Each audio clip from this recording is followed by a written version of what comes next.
Welcome friends. सरळ व्याज हे गणितामध्ये नेहमी विचारला जाणारा प्रश्न आहे. हे जर तुम्हाला नाही आलं तर गणितामध्ये तुमचे मार्क नक्कीच कमी होणार. तर सरळ व्याज म्हणजे नेमकं काय हे जर तुम्हाला शिकायचं असेल तर हा व्हिडिओ पूर्ण पहा. या सरळ व्याजवरला व्हिडिओ आपण 2 भागामध्ये विभागलेला आहे. एक आहे पार्ट 1 पहिला. याच्यामध्ये बेसिक जे प्रॉब्लेम असतात त्याच्यावरती घेतलेले आहेत आणि दुसरा आहे पार्ट 2 त्याच्यामध्ये थोडे ॲडव्हान्स एक्झाम्पल घेतलेले आहेत. चला तर मग व्हिडिओला सुरू करूया. तर पहा पहिल्या पार्टमध्ये तुम्हाला अगोदर ह्या काही टर्म्स सांगतो मी.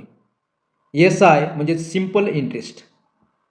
आता हे सिंपल इंटरेस्ट बरोबर फॉर्म्युला असतो P/R/T आणि डिवायडेड बाय 100. P म्हणजे प्रिन्सिपल अमाऊंट, दिलेली जी व्हॅल्यू आहे मुद्दल ती. रेट म्हणजे काय इंटरेस्टनं दिलेले आहे तो R असतो आणि T म्हणजे टाईम, किती वर्षासाठी दिलेला आहे तो हा T आहे. तर हे P/R/T डिवायडेड बाय 100